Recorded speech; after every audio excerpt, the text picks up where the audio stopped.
one connection tool to the internet by 2020. So as you begin to think about all these different tools, you know, it's interesting because when we talk about the whole idea of being a connected educator or a connected learner, it isn't just about the tool, but it's also just about how are we connecting with others. What are the things that we're doing in our classrooms? What are the things we're doing in our schools? What are the things we're doing in our relationships to reach out and really invest in other people, to take that leap of faith, to take a risk? And so when we think about the work that we do each and every day, I think about what is it that connected educators really do differently when it comes to risk-taking, when it comes to taking this leap of faith. And so the question I often ask people is, what would you do differently if you weren't afraid? And how does that pertain to the work that we do each and every day, knowing that in today's date, 2018, we have at our fingertips all the different tools that are available to us. And I know that sometimes that can become somewhat overwhelming when you think about it, like which tool, and just as this poll, is it Facebook, is it Twitter, is it Instagram, is it Boxer, is it LinkedIn, is it YouTube? And so there's all these things that are accessible to us. And so as you begin to think as a leader or a classroom teacher, all the things that are available to us in the classroom, what are some of the things that we're hesitating in terms of, well, I'm worried that if I do this, that it may not work out. If I do this, what if I fail? And so the question often comes down to is, what would we do differently if you weren't afraid? So we're going to be talking about transforming the role of today's leader in the digital age. And I want to talk about 8 key connectors when it comes to being a connected educator. And we know that this starts with a mindset. And the mindset is this, that becoming a connected educator doesn't happen because you attend a workshop or because you join this webinar today. It's really about changing our mindset. So what is it that connected educators do differently? Well, we know, number one, the key connectors that we found out, and when I say we, I'm talking about Todd and Jeff and I, in our workings each and every day, and in terms of interacting with other individuals, here are the 8 key connectors we found. That number one, that they do invest in a personal and professional learning network. This whole idea of a P2LN. We know that connected educators learn when they want, what they want, how they want. That they embrace the 3 C's, and that they give twice as much as they receive. So it isn't just the fact that they're producers, they're also consumers, right? But we still go back and say this whole idea of servant leadership, that they're always focusing on giving more than they are receiving. They also strive to be tomorrow today. They know it's about the 3 R's. Our connected educators, we understand, model the way, and of course they know when to unplug. So what I'd like to do is kind of go through each of these and kind of give an example or two and talk about each one of these individuals. Number one, key connector number one, this whole idea of a professional and personal learning network. And I'm going to use Twitter as the example here because oftentimes people will ask me, so is it okay to use a separate account for both my professional and for my personal? And I think there are different reasons for using those. So let me see if I can explain my thoughts on that. So first of all, I would say this, that I do think it's important that even though you're using it as a professional tool, that people want to know who you are. So there's that personal side of it. So why would they want to connect with you? And we know that people want to connect with people that they can feel they can relate to. So I do encourage people, even if you have a tool like Twitter that you want to use for professional reasons, don't hesitate to also use it for personal reasons. It's okay to share some personal things, your travel plans, perhaps some personal things that you're interested in doing. Maybe you want to share something about the fact that you're a runner. Maybe it's some hobbies. Whatever happens to be the case, and yes, you can then turn around and still tweet an educational resource. You can share a reflective thought on something. So it's okay to mix the two. Where I share with people in terms of a professional account, I do think it's appropriate for principals or teachers to have accounts in the classroom or a Twitter account for their school. And so this is very appropriate. And I often share with the reason we want to do that is because think of it this way. Let's say you're at an event. Maybe it's a jazz concert or maybe it's a volleyball game. And if you're constantly tweeting what the score is over and over because you're into the event or you're into the game, I often tell people I don't want to flood someone's Twitter feed because I want to remind them what the score is every 2 or 3 points. And so that might be a reason to have a separate type of activities account. Or perhaps you want to share out a bell schedule, or you want to share out that school is getting delayed, or it's getting canceled, or there's a parent evening that night. It's, again, people will often use school accounts to do that because they don't want to flood their other Twitter feed to their followers by sharing these things that perhaps they may not have an interest in. And so, again, it's okay to still share those things on your personal accounts, but those might be some reasons to go ahead and open up a school account, a Twitter handle, or a Facebook page or an Instagram account, so it isn't just always about sharing personal stuff within that school account. So that's how we often see that being used. LinkedIn is another example. I know only 4% we showed here today. It's or one of their favorites, but it doesn't mean that people aren't using it. And we see more and more crossover with that, with people obviously in the business world, but we also see more educators getting on LinkedIn because, again, once again, the connections that go with that. So whether it's Facebook or Instagram or Boxer, that's a walkie-talkie app we'll talk about here in a few minutes. Either way, these are different tools that we can begin to continue to connect with one another as we continue our work as educators. Facebook, we know, is another one.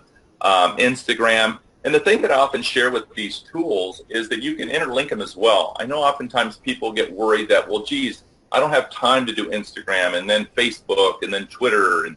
And there are tools and there are ways to connect those that if you do send an Instagram pic out, you can actually send it to Facebook and Twitter at the same time, so you don't have to do it 3 different times. You can actually link these accounts, and so with one post, it'll actually go to 3 different venues.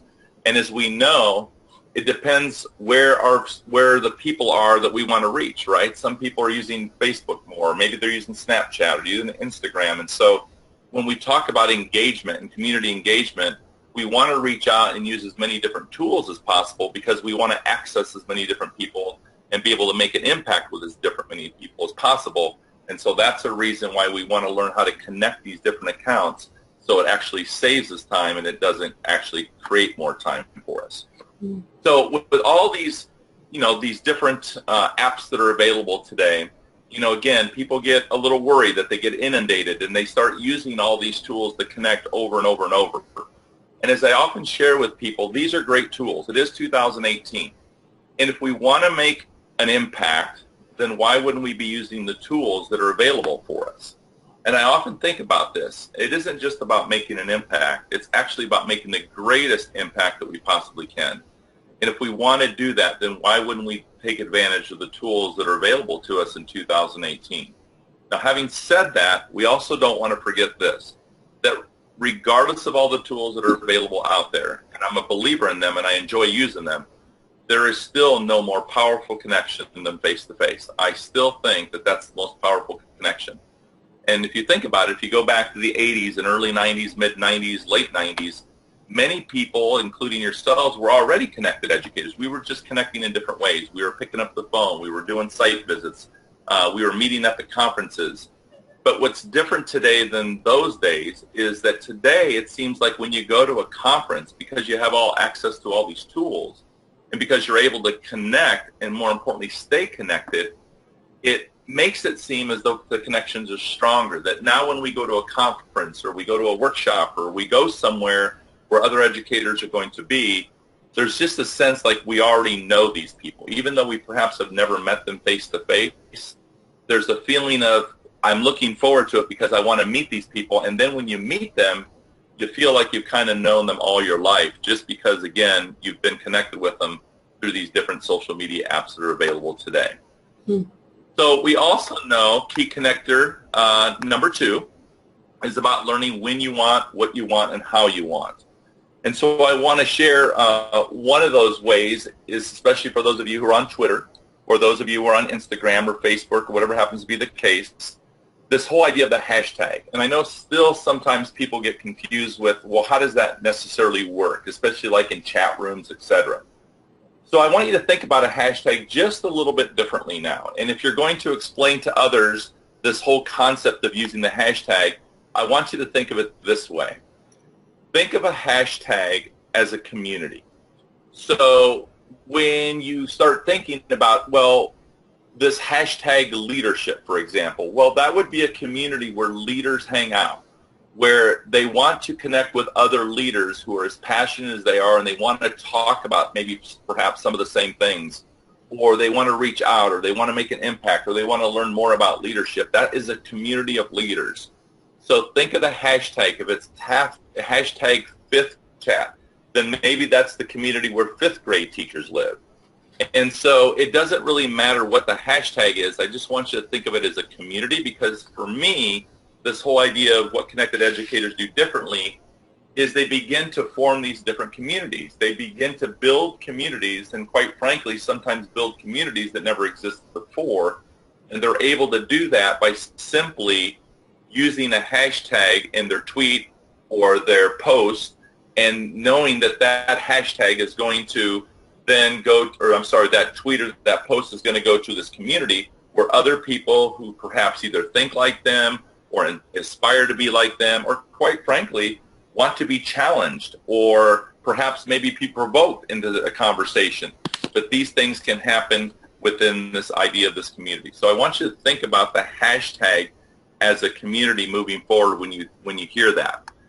And so, for example, here is a caption of a Twitter of my Twitter feed.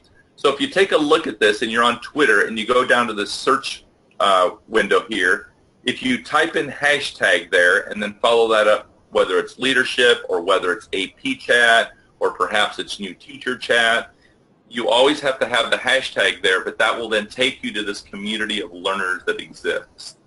So you could simply, just by putting it right there in the search bar, a little number sign, the hashtag, typing in the word, that will take you to that community. If you're looking for individuals, then for Twitter, you would use the @ symbol, and then that would help you locate individuals as opposed to locate these communities. YouTube is another great way. We all know that. I know many people often tell me today that almost anything they want to be able to do, they can quickly search it on YouTube. And quite frankly, we have more and more people who are learning how to do things. They're taking control of their own learning. They're taking responsibility to say, you know what, I don't need someone to do that for me. I can just go on YouTube, watch a video, and then figure it out myself. So this is another way that we can build these communities, and a community where people can go to learn from one another and share out their learnings, and quite frankly, begin to do things and take responsibility for their own professional development and their own growth and their own learning. So we often talk about, in terms of connected educators, that the only barrier to your own learning is your own unwillingness to learn. And if you think about that just for a second, it's what is keeping us? And it kind of goes back to that question I posed before, is what would you do differently if you weren't afraid? And I think what happens oftentimes is we begin to think of reasons why we can't learn something. And quite frankly, we often use this whole notion of time. And I often share with people, when we start saying that we don't have time to do something, I think we need to be careful about that. I think I want to encourage people to begin to look at time differently and begin to use it in terms of trading time.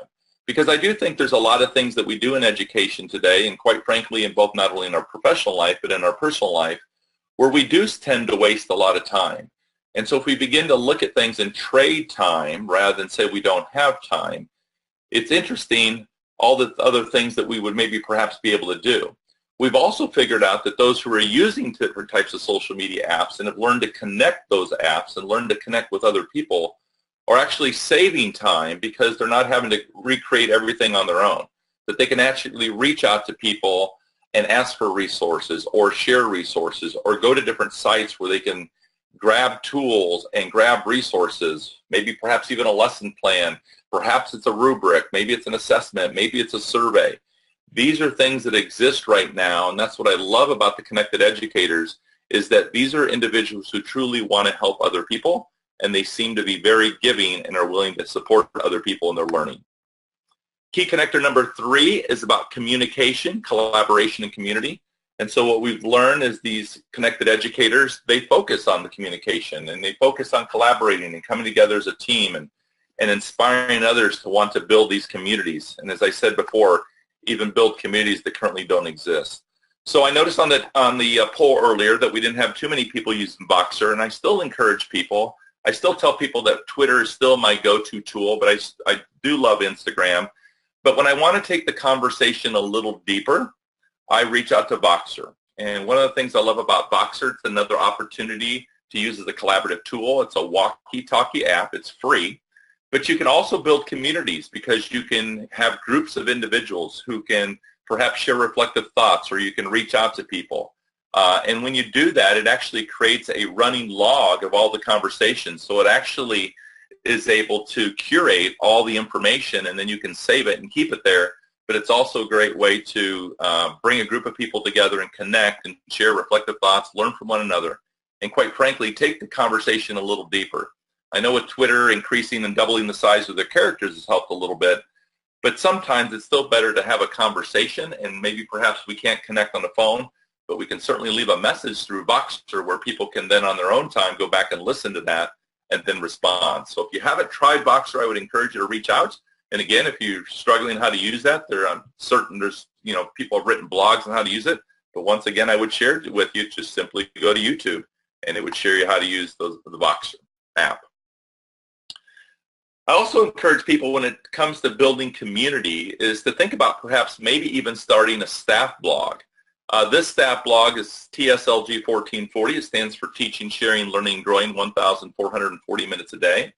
But what I love about staff blogs, it's an opportunity to really get others to really begin to reflect on their own work and quite frankly begin to write down some of their thoughts. And those thoughts can be about what they're doing in the classroom. Maybe it's some incident, or perhaps it's something that happened at school or a situation they were involved in. And so the reflection isn't only for themselves, but it's also to help others grow and push their thinking and get them to reflect. And to also remind us that as educators, we're all facing some of the same things on a daily basis. I heard Honor share at the beginning that, to be author of 3 books, obviously I'm very proud of that, and it's an honor. But the reality is this, is that we all know, every one of us on this, webinar today, and almost every educator that I know could write a book. That book would be called You Can't Make This Stuff Up, right? So if you think about that, look at all the things that are happening to you on a daily basis. And I know sometimes you go home and you share stories and share some of the things that happen in the classroom or in your school, and people just cannot believe it. But it is the work that we do, and this is the work that we love to do. But how can we begin to share these stories in a really positive way and share not only the stories in a positive way, but to connect that, and how does it connect with the work that we do, and what are ways we can give as examples to help others continue to grow in the work each and every day. And what I love about the staff blog is that it levels the playing field. So whether you're a classroom teacher or a principal or a superintendent or a paraeducator or secretary, you work in the kitchen, you're security, regardless of what your role is. One of the things I loved about blogging, which is no different really in my mind than Twitter, because Twitter is like a microblog where this is, obviously, perhaps it's 500, 800, 1,000, 1,500 words for a blog, where Twitter is like a microblog, no different than Instagram and Facebook, but it's an opportunity to really share all the things that are happening in our schools today. And so I would encourage you to think about perhaps beginning a staff blog to share all the great things that your staff is doing. Key connector number 4, as I shared earlier, it's about the idea of giving twice as much as we take. We've learned that givers, right? We talk about the givers as the takers, they eat well, right? This whole notion of takers eat well because they're consumers. They consume a lot of information. They're out on social media. They're grabbing resources. They're grabbing tools. They're consuming because they want to learn as much as possible. And so they just keep taking and taking and taking. And that is why that whole phrase of takers eat well. But we also know that givers sleep well. And the reason is because sometimes they become exhausted, right? Because they're just giving and giving and giving. And if it's true, what we learn is that what we believe is that we give twice as much as we take. It's because we are producers. We are constantly producing and not just consuming. And so we've learned this notion of givers sleep well and takers eat well. We learn that givers, they respond. So when it comes to social media, they're available, right? So if you reach out to someone on social media, regardless of what that tool is, what we've learned is that connected educators will take the time and make the time to respond. That's what we do as educators. And that's what I love about our profession more than anything else, is that we are filled with people who want to continue to give and support others in their learning and to help grow our profession. We also know that givers promote. They not only promote ideas, but they also promote the people behind those ideas. So they're constantly sharing out perhaps their reflective thoughts, perhaps they're sharing out their blogs, perhaps they're sharing out maybe some resource, or they're sharing out books that someone has written. So whatever it is, they're constantly promoting. And they're promoting people, and they're also promoting their ideas. And lastly, we know that givers are constantly connecting people to other people. So they meet people, they reach out, they connect this individual to this individual, and so they're constantly trying to build these communities, and they do that by connecting people to others who are just as passionate as they are, perhaps connecting with people who are trying to learn, perhaps connecting with people who are struggling and want to support, but we know that they respond at any given moment, at any given time. They were always there for one another. They promote people and their ideas, and they connect people to other people. So I want to take a minute here just to pause, and I want you to reflect on this question. What challenges are you finding in your school when it comes to becoming a connected educator? And what I'd like you to do is, if you'll respond to that question in the chat box, or in the question box, I should say, then Honor will take those questions and share out, so you can then take and begin to look what other people are sharing. And I'd like to take a look at a couple of those questions as well, and perhaps even take a minute or two to respond. So if you'll take time right now to reflect and respond to this question in the question box, I'd really appreciate it. Thank you. Yeah, we often hear this whole notion of time being the biggest challenge, right? But again, I want you to think through, then how can we begin to use these tools in a way to kind of save time? But the other thing is this. I think sometimes there's this perception that people who are on social media spend all their time on social media. And, I mean, I can be really honest. Today, I bet I've spent a total of maybe 10 minutes on social media today. And what we find out is that individuals will take that social media tool and use it when they need it. So if they have a couple minutes, they might take a look at it. Or maybe they say, you know what, I'm going to take a 30-minute chunk of time right now and really invest some time and really look through my feed and go look up some resources and try to connect with some people. They're very intentional in that. But the reality is this. Think of the Twitter or an Instagram or a Facebook. Think of that feed as a stream. And just like a river or a creek or whatever, it's always flowing. And so at any time, you can step right back in and pick up right where you left off. I think some people who are maybe newer to social media often think that, oh my goodness, I got to go back to the beginning today and go see everything I missed. Well, you can't do that, and quite frankly, you shouldn't do that. Just pick up wherever it picks up, because we learned that it's always going to be there and available. So begin to think of that as not something that you have to constantly be on, but can we dedicate 5 or 10 minutes a day, or can we send 2 or 3 tweets a day? Maybe one in the morning, maybe it's a reflective thought, maybe it's a quote, maybe it's a resource, maybe we just retweet something.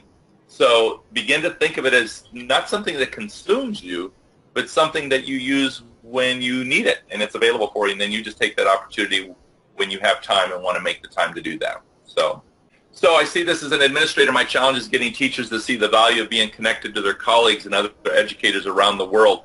So one of the things I often share with administrators is model the use of the tool at every possible opportunity. So for example, every time you bring a group of people together, I see that as an opportunity to not only teach, it's not only an opportunity to model, but it's also an opportunity to build a community and strengthen a community, or even build a community that didn't exist before. So I often share with administrators, we don't want to require our staff to use social media tools. We want to inspire our staff to use it. But the reality is this. They need to understand, well, why would I want to use this tool? What's the benefit that I would get? And I think that's our responsibility as teachers with students, or administrators with staff, is to begin to show them the value and show them how are you using Twitter or using these social media tools to gather resources, or to teach, or to demonstrate, or to push people's thinking so they're reflecting on whatever it is we want them to reflect on. But I often tell people, to start a faculty meeting or even start a parent meeting is simply have your Twitter feed up. And as people come into the meeting or come into the assembly or come into the event, they begin to look at that, and then just take a couple minutes to mention, to say, hey, if for those of you who are wondering what this is basically a Twitter feed, or it's a tweet deck, or it's Instagram, and And then just say something as simple as, hey, we're trying to build this community here, and if you would do me a favor, for those of you who are on social media, if you wouldn't mind just sharing a positive thought about our school and creating this and posting it to Facebook page, or including a hashtag or tweeting it out, or whatever happens to be the case. So I do think these are opportunities then to model the use of these tools and then help people understand the benefit. And so basically it's, why would I want to use those tools? And so once we begin to use the why, and one of the areas I often tell people is to go back to that search bar again and show them the power of the hashtag, show them how communities are formed and where people are going to learn from one another, and begin to use that tool simply to search and to be able to show them that they can find useful resources that they can then take back and utilize with their students or their colleagues or even their administration or whatever happens to be the case. So, okay, so hopefully you guys get an opportunity to see some of those concerns and some of those challenges. I'm going to go ahead and move on here through the presentation. We know that key connector number 5 is about striving to be tomorrow today. And basically what this is really comes down to this. It's this notion of living your excellence. It's this idea of striving for greatness. And what we learn is that those who strive for greatness, those who want to live their excellence, are always modeling the behaviors that they want to see repeated, because they understand that what they model is what they get. And so I want you to begin to think of it this way in terms of when you begin to think about what is it that key connector number 5 really means. It's about they're never satisfied with the status quo, and more importantly, they are never going to ask somebody to do something that they're not willing to do themselves. So they model the behaviors that they want to see repeated, and that's what we learn about those who are connected in this world, right? And that's why they're using these social media tools, because they want to model risk-taking. They want to model others their vulnerability. They want to model to others that, just like Jimmy Casas did at the age of 44, you're never too old to begin to utilize these tools. You just need to figure out, well, why would I use it? What is the benefit? And how could I begin to use these tools to support my students, to support my staff, to grow in our community, and to connect one another? And so these are different things that we found out that connected educators do differently when it comes to striving to be tomorrow today. We also understand, as part of that, is these folks who strive to be tomorrow today also understand that this idea of professional development, right? So I have here a screen about an ed camp. So perhaps they take advantage of an ed camp. And for those of you who have been to an ed camp or perhaps never been to an ed camp, it's an opportunity to come together with other like-minded educators. And bottom line is to work together, collaborate, and to grow with one another and to facilitate their own learning. We know this, that connected educators believe that they are responsible for their own professional development. I often share with people that I still believe today that Twitter is the best individualized professional development tool there is. And notice I stress the word individualized. And yet we can use it as a collaborative tool, no doubt. But if you want to take time on your own and begin to learn, that there are ways to do that through using these social media tools. So if you've never been to an ed camp, they're held all over the country. The concept and the notion behind it is this idea that the smartest person in the room is the room. And so it's bringing people together, allowing them to say, you know what, this is what I want to learn today. It gives opportunity for people to share topics of interest, and then allows people to choose the learning that they want for that day. And it isn't like a conference where people are presenting, but it is kind of like a conference within a conference, or it can be held that way, where people now are taking responsibility for their own learning, their own professional development, and facilitating sessions and getting the entire room involved, because the idea is to learn from one another. So it is something I would highly encourage if you've not attended a ed camp. Many states today have ed camps, but we also know many schools are hosting those in their own districts. Also, chats are very popular.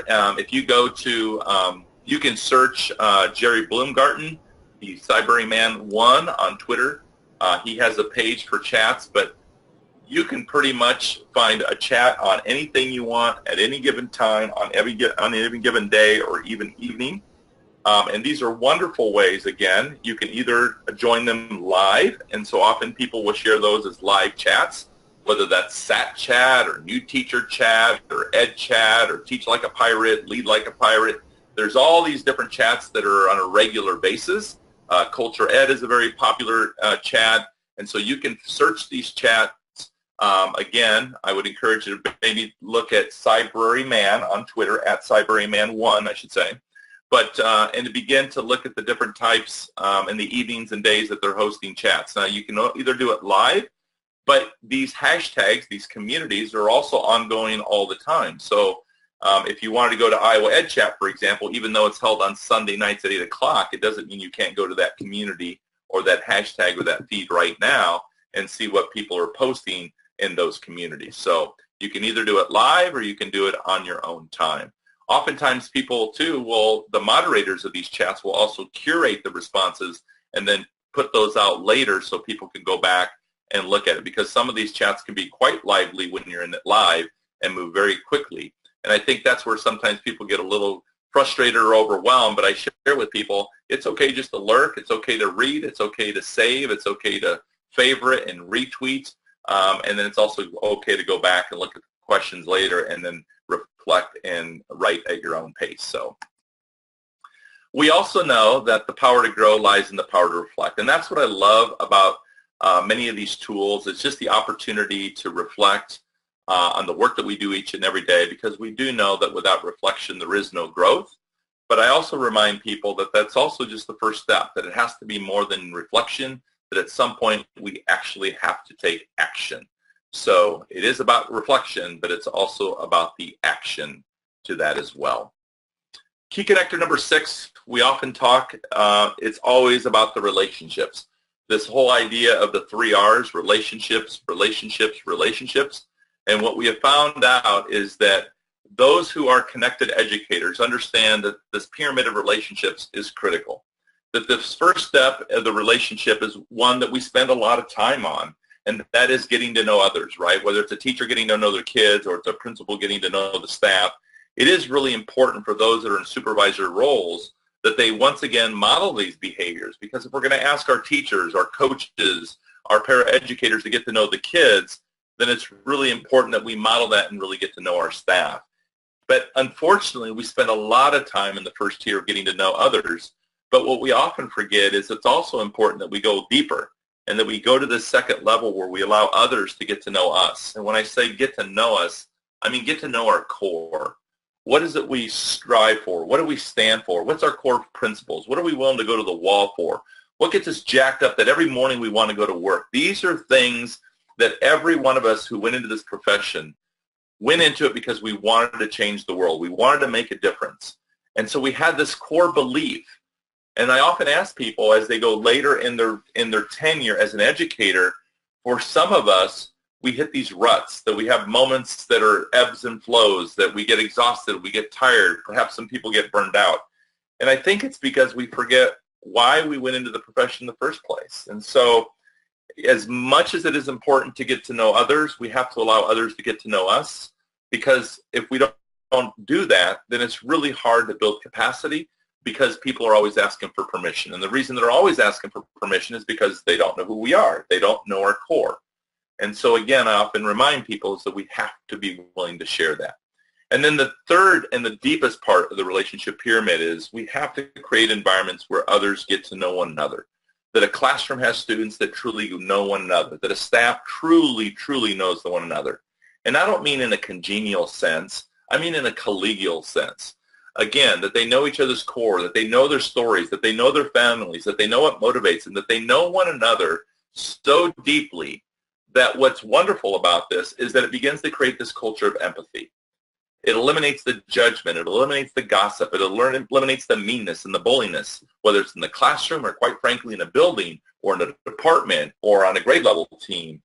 It's creating opportunities where people get to know one another is so, so critical if you want to really, truly strive for a culture of excellence. So key connectors, number 6 is the 3 R's, and we believe that what educators do differently is they truly focus on all 3 tiers of those relationships.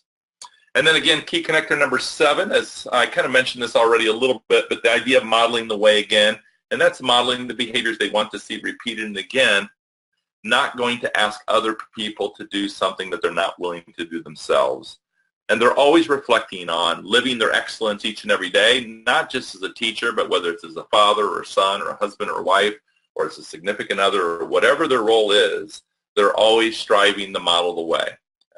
And we know that that's what we have found, that passionate educators who are connected, the reason they are connected is because they want to show others that they too are willing to invest in one another using these social media tools.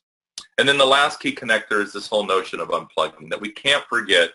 And I often hear still today that often people still are critical of people who are spending too much time on the screen, perhaps not investing in one another, not talking, not enjoying the moment, not invested, not being intentional, not being purposeful. But at the same time, also understand that, yes, it is important to unplug, just again, to take time to step away from it and to truly enjoy one another's company, sometimes without the notion of the screen. It's really interesting. I just was hiking and doing some hiking, and my son had said, hey, Dad, I just want to enjoy this, because I had asked him, are you going to go around and take some pictures? He goes, you know what, I just want to look at it. And it was really interesting, and it kind of just reminded me again, we get to a spot, we want to show that spot, we want to showcase that beautiful event, we want to showcase that beautiful scenery, and we quickly go to want to take pictures of it rather than just truly, truly enjoy it. So I certainly will encourage everyone to make sure that they're taking time to be intentional with their family and be intentional with their time when they're around others. And I can be just as guilty as anybody else on that, so we have to be really intentional in that. So anyway, so just as a quick reflection, I want you to think about which resonates most with you. You don't need to answer this, but as you go through it, just maybe in your mind, kind of think, is it the idea of investing in both this professional and personal learning network? Does that resonate with you? Or is it this idea of learning when you want, how you want? Or the idea of the 3 C's, the collaboration, the communication, the community? Or is it the idea that you believe that you're kind of a servant leader or a servant educator where you're giving more and more and rather than taking more, so you're often giving twice as much as you're taking? Or are you one of those people who is always striving to be tomorrow today, that you're striving for excellence, that you want to live your excellence, that you're not afraid to share with others, that you want to be great, that you're worried about becoming status quo? And we need our best people, in my opinion, striving for greatness in the classroom, because that's what our kids deserve. They deserve our very, very best. We definitely know it's about the 3 R's, and for many, I know it comes down to the relationships. I still believe that it's the most critical of all of them, in my personal opinion, because it is the foundation of everything we do. And from that, whether it's a program, whether it's an initiative, whether it's something that's happening, an activity or a lesson, that it'll be so much deeper, so much richer, and I believe our kids and our adults will get so much more out of it if they do it in the spirit in which it's intended, which is connecting with others and having those relationships that are built on trust and these other attributes that we know that are really important when it comes to relationships. And we know it's modeling the way. Perhaps you're one of those individuals who truly believe that it's, hey, I'm not going to ask other people what I'm not willing to do ourselves, and recognizes that importance of what we model is what we get. Or also for many of some of us right now, it's, hey, I need to figure out and spend more time and being more conscientious and more intentional about unplugging. So just something to reflect on there. So again, another reflective thought is, how are you using social media currently in your school? Just think about that just for a second. I'm not asking you to type anything up, but I am going to ask you another question here that I do want you to respond to. But right now, when it comes in your school, whether you're in the classroom or whether you're a building leader or a district leader, how are you currently using social media to tell your story? And this is what I love about the book written by Joe Sanfilippo and Tony Sinanis, where they often talk about this idea of, who's telling your story?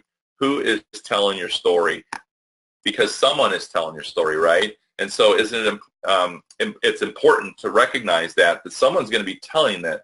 So why wouldn't we want that person telling that story to be you?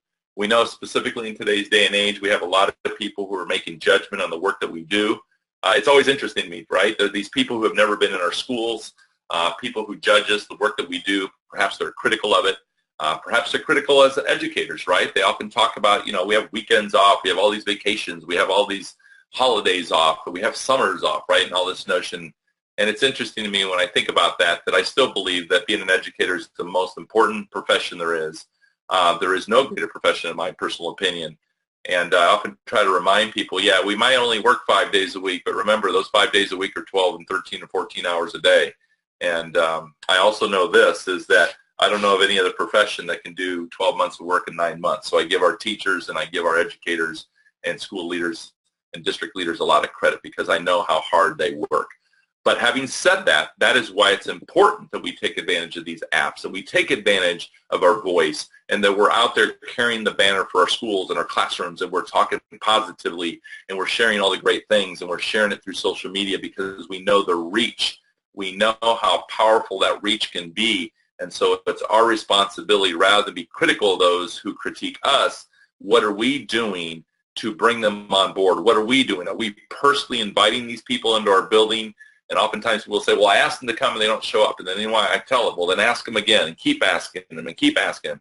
And rather than tell them to come, let's give them a reason to come. Let's show them all the great things that are happening. And perhaps by doing that, that eventually these naysayers or these people that are critical of the work that we do will begin to invest more time in our students and more time in our school communities and get a better understanding of the work that we do each and every day. So again, whether it's Twitter, whether it's Facebook, whether it's Instagram, whether you create your own school account, right? Whether it's a school Twitter account or create your own hashtag. Again, these are awesome tools to use to be able to continue to tell our story each and every day. And the last thing I want to talk to you today about is perhaps thinking about blogging. And I know people get intimidated when they think about that, but I'm going to go back to one of the key connectors, and that is this. Are we asking our kids every day to do things in the classroom that we ourselves aren't willing to do? You know, it's interesting to me because I know how many, kids come into our schools and, the value and the importance that we place on literacy and the skills that it takes to be able to read and write. But yet at the same time, we expect our kids to write paragraphs. We expect our kids to write papers. We expect our kids to write research papers. We expect them to do all these things. But the question is, are we as the adults willing to embrace our vulnerability and do the same thing? And so I'm going to encourage you to think about that. And why not share your story? Why not put yourself out there? And I think people hesitate, and for many, many reasons. And so I want you to think about it just for a second. Why blog? Well, it's an opportunity for reflection. It's an opportunity for you to encourage yourself to take responsibility for your own professional development, your own professional growth. It's an opportunity to inspire others to understand this. It's interesting. People will say to me, Jimmy, what would I have to offer? Why would anyone care what I have to say? And I often remind them, because you're an educator. That's why you're an educator. You don't go into the classroom and say to the students, hey, guess what? Don't listen to me because I don't have anything to offer. Yes, you do. Everyone has something to offer. And quite frankly, I promise you that everyone who shares a story of the work that they do each and every day, it will resonate with someone. And if it resonates with one person and it helps support another educator who's perhaps having a difficult time or perhaps struggling or even thinking about leaving the profession, perhaps it is your words or your story or your connections that is just the thing that inspires them and keeps them coming back day in and day out. So I want you to think about blogging this way. It's simply this. Tell a story. Tell how that story connects to the work you do each and every day. And then just give a couple of examples how you do that. And if you just do that, that in itself is a blog. And so, I still give credit to George Couros, the gentleman who, for those of you who know him, who really pushed me into blogging over 6 years ago now, and I'm so glad he did. But like many of you, I was worried about it too. I didn't have confidence in my writing. I, used the excuse of time. I was worried about, the whole idea of being vulnerable and putting my work out there, and quite frankly, putting my style of writing out there. Like, was it grammatically correct? What if my writing isn't very good? And it's very a way to really put yourself out there in so many difficult ways, and I know people hesitate to do that. But I'm going to encourage you to continue to think about it, and even if you blog, you can always blog for yourself. You don't have to put it out there publicly, so maybe that's the way you start. You just write for yourself. So here's the last question I have, and I'm going to ask you again to take just a quick minute here to respond, and then we're going to wrap it up because I want to leave some time for some questions at the end. So what concerns do you have about using social media to tell your school story? And so if you'll take a minute here to share, again, in the question box, read what others are sharing.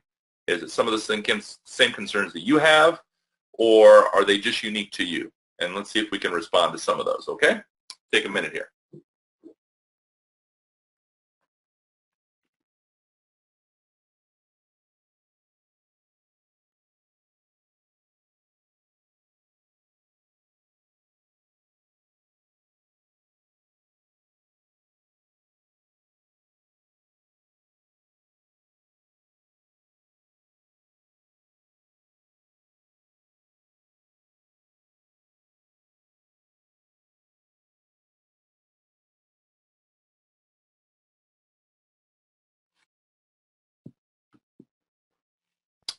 I like that. We have no concerns. We just want to do more of it. Good for you. I think that's trolling, so a little worried about trolling there. I think I see that. And, you know, here's a couple things. It's really interesting, right, how we just have perhaps a troller or two really begin to influence. And, again, these are people who, quite frankly, I call these people awfulizers, right? They're just awfulizing the work that we do each and every day and, you know, prevent us from continuing to do this great work. And so I want you to remind yourself each and every day that when these folks that are out there awfulizing and trolling us and sharing negative things is, you know, these are individuals who are going to remain status quo and, quite frankly, try to suck the life out of people and bring them back to their status quo. And that's why it's so important in this connected world that we surround ourselves with people who aspire to do really great things, who aspire to move beyond the status quo and to, quite frankly, continue to strive for excellence.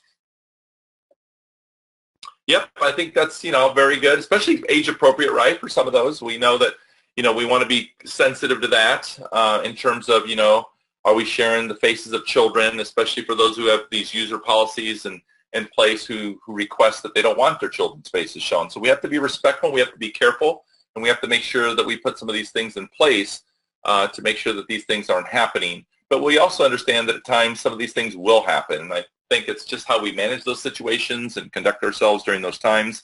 But I think those are some legitimate concerns when it comes to especially the younger children. We don't see that so much in high schools. We still do every now and then, but it's certainly much more prevalent in the younger grades.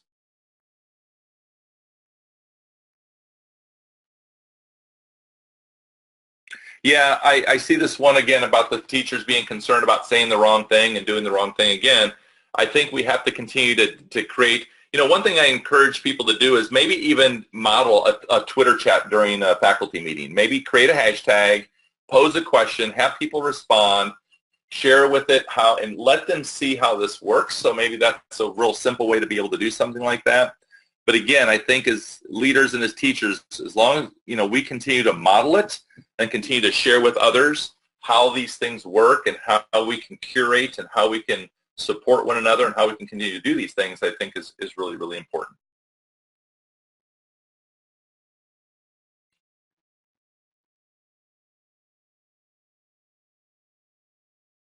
I see another one sharing how they focus on Twitter, and it's been great for their school. And we see more and more of that. We see more and more school hashtags, district hashtags, school Twitter accounts and Facebook accounts and Instagram accounts. So it's really interesting, right? Just even in the last 5 to 10 years, how much, you know, it's common now in many schools that you'll see all these things that are happening and people sharing their stories. So, all right, I think I'm going to go ahead and move on here so we can get to wrap this up. And so I wanted to leave some time for some questions now. I know I posed a couple here, but I do want to reach back out to and open it up to any type of questions that people want to share or ask, I should say, right now.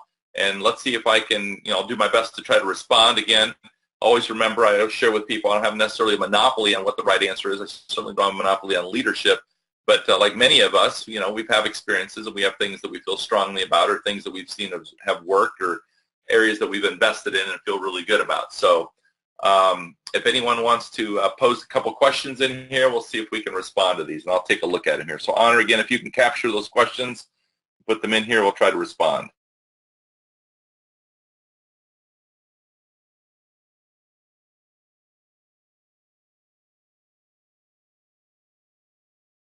Yeah, the whole idea of blogging sites, I mean, I always tell people to start off with the free. I think, you know, the blogger.com is probably one of the most common ones. You can go on YouTube. It's a free site. You don't have to pay for it. There's certain other ones that you can also pay for other ones too. But I would encourage people not to start there. I know people sometimes want to buy their own domain, and that's okay. But if you're going to do something like WordPress or go to a Bluehost and those types of things cost money. And I know people get excited and they want to start, but the reality is oftentimes people will begin and then not continue it. So I tell people, start in a free domain like blogger.com, and once you get going, if you consistently do that for 6 to 12 months, then I would encourage you at some point, maybe you do want to reach into a different type of WordPress or something like that, because now you've shown and demonstrated that you're going to consistently do it, and it's not something that you're spending money on that you don't continue. So what are some hashtags to recommend? Again, I always encourage people to go to Jerry Bloomgarten's site. It's at CyberryMan1, because if you go there, he actually has a tab for educators, and under that you will see chat. There's actually a box that says chat. You don't have to be on Twitter to go to it. You can just go to his website. I think it's cyberryman.com, so leave out the one. If you go to his website, it's just cyberryman.com. But I would encourage you to go there, click on the educators tab, I believe it is, and then the next tab you'll see under there is a chat. Hit that chat, and you can see hundreds and hundreds and hundreds of chats that are available. But pretty much any type of chat that you want exists today. But, again, if you're, I know some of the common ones that I started with early on were, Sat Chat is certainly one of the most popular ones on Saturday mornings. It's a Saturday, so it isn't during the school weekend and evening. But, whether you want to deal with culture, or you want to deal with standards-based grading, or you want to deal with leadership, or, there's a suit chat for those of you who are superintendents. All sorts of chats that you can find. But I would encourage you to go to cyberryman.com. There you go. Thank you for putting that in there. I appreciate that, whoever put that in there.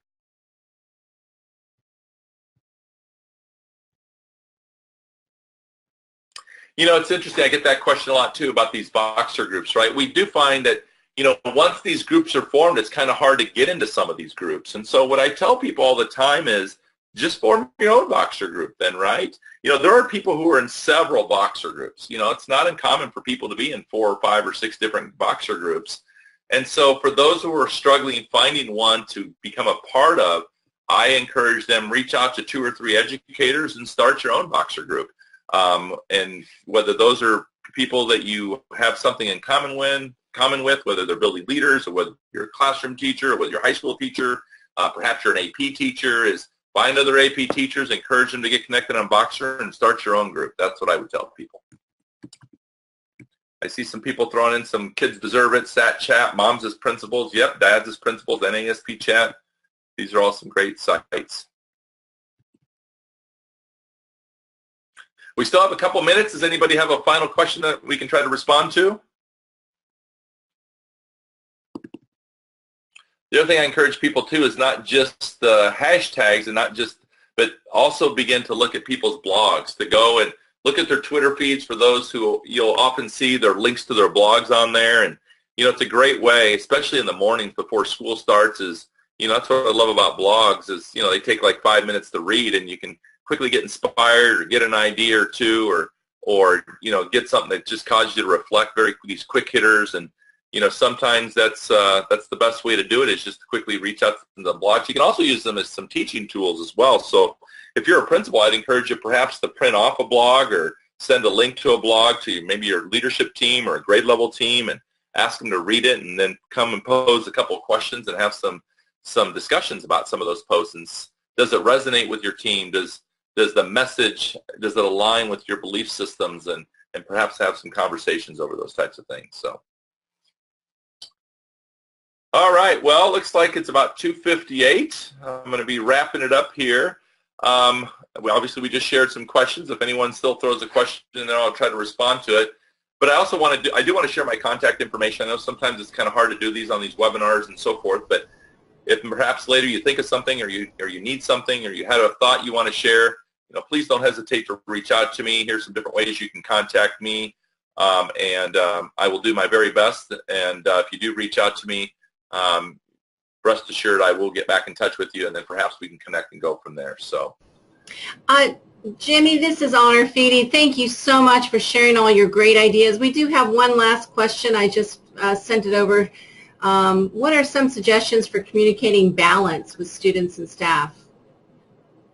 Yeah, that's another good question. I think that's one thing we hear all the time, that we really struggle with finding the balance between this and finding the balance with that. And we can talk all we want about being intentional. We can talk all we want about, investing and so forth, and trying to find that balance. But let me throw something out at you, a different idea. I'm going to ask you to think about it this way.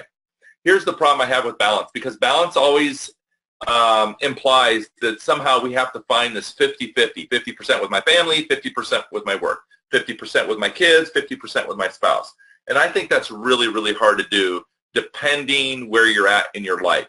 So I want you to think about it as life fit, as opposed to balance. Think of it as life fit, because here's the thing. My children, they're grown, right? So if my children are grown, I might be able to give more time to my classroom or to my school building or to my spouse or whatever happens to be the case, because perhaps I don't have any children, or perhaps my children are grown out of the house. But life fit looks differently for a young administrator who has 3 children at home under the age of 5. Well, it's going to be really hard to find a 50-50 balance, because you're at a certain point in your life that it's really hard to find that balance. And it should be more about life fit. Maybe it's 70% family, 30% work. And so it gives you permission. It's a little bit more forgiving for someone who's single than someone who's married, or someone who has, several children. It's different for someone who has a stay-at-home spouse as opposed to you have a 2-spouse working family household. So all these things are different reasons. And so think about it. Well, where are you at in your life, and how does that fit in there? And maybe not think about balance, but more importantly, give yourself permission and don't be so hard on yourself, and don't feel guilty that you're able to go to more events in the evenings. Well, because you're in a different life fit, right? You don't have small kids at home. You don't have a family, whatever happens to be the case. So you don't need to feel guilty about that. And you also don't need to feel guilty if you're on the other end of the spectrum, where you just can't keep going to these events, or you can't keep giving and giving and giving, or you can't keep doing all this because you have to be a mom. You have to, transport kids to soccer. You have to take care of maybe your mother who's ailing, or is, elderly, or is on dialysis, or, whatever happens to be the case. But people are always dealing with stuff in their personal lives that causes balance to be really, really difficult. So I'm going to stop there. I'm going to say goodbye because I want to end on time. Honor, thank you very much. I want to thank NAESP again for this opportunity. For those of you who are not part of your state or national organizations, I want to really encourage you. Obviously, those that are on the webinar already are, but I'm going to encourage you to reach out to a colleague or a friend and encourage them as well. We need to support our associations, not just in the building, not just the district, but at the state, and quite frankly, the national level, whether it's NAESP or NASSP. Thank you again for the opportunity, Honor, and God bless everyone, and have a great rest of the evening. I'm signing off. Thank you, Jimmy.